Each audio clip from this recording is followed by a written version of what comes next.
Hey, this is Mark from Caliber Home Loans. Hope you're having a good weekend. A little wet out there today. You know, it's Michigan. We don't know whether it's winter or early spring, but I guess I'll take it. I'd rather have a little bit of rain than another 6 or 10 inches of snow.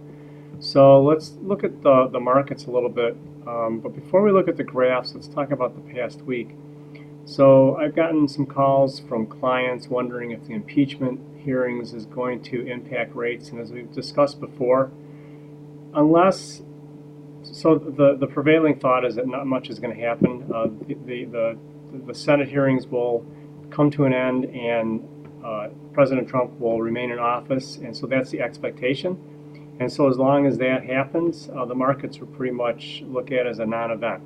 Now, if he gets removed from office, that's a completely different story, and that will affect the markets. And I predict that if that did happen, which I don't think it will happen, the stock market will lose ground, and that money will flow into the bond market, and bond rates will get better. But I think that's a real long shot for that to happen. I just don't see it happening. And then let's talk about the viral outbreak in China. So a lot's been said about this in the last couple of days, especially on the financial news networks and whatnot. So China is clamping down on multiple cities. And they're restricting movement from city to city. You can't even go to movies anymore.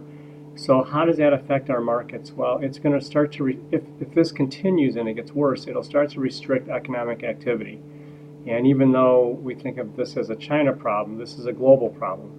And as we've talked about before, everything that happens to our markets is based somewhat on global economic activity.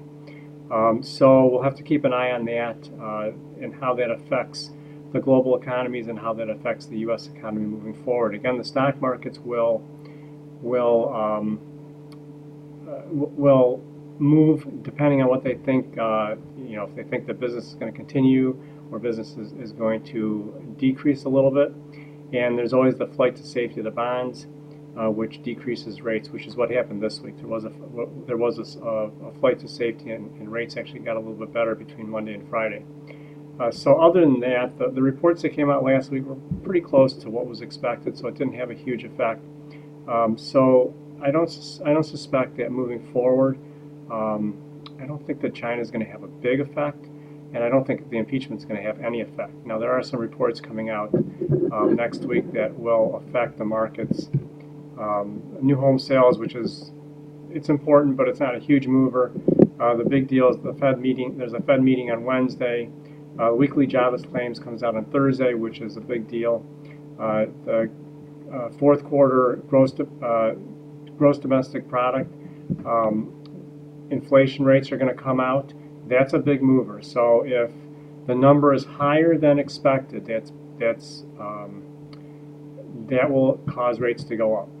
And then towards the end of the week on Friday is the fourth quarter employment cost index. That's very important too. That's a measure of how much people are making. And again, if it's slated to be up about 0.7%. So if it comes in higher than that, that's inflationary also, and that may cause rates to go up a little. When I say rates go up, I don't mean 2 points, but there's upward pressure.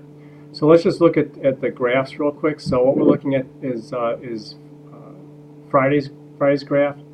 So you'll see that we ended just a hair, pricing ended up just a hair higher than where we started, which is good for rates. It's downward pressure on rates. For the week, we saw the trend was definitely up. For rates, again, this is partly due to the flight to safety because of the viral epidemic in China, and people are pulling a little bit of their money out of the markets and putting it into safety, which is the bond market. So that's good for rates. That also put downward pressure on rates over the last week. And so for the last month, we can see the trend is still up.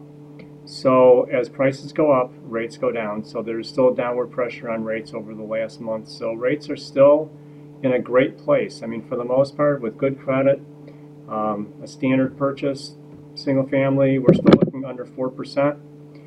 So it's a great time to buy. It's still a great time to buy. It's going to be a great time to buy. We don't see rates doing much of anything, barring any unforeseen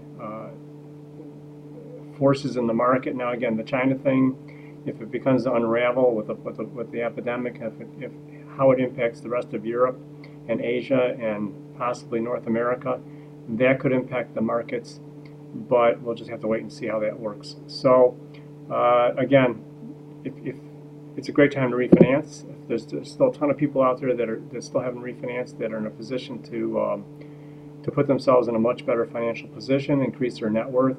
And for people that are buying, there's rates are down. There's great programs out there: 3% down, 0 down for VA and rural development. The MSHDA down payment assistance program. There are multiple ways to get into homes. So give me a shout. Let me know how I can help you.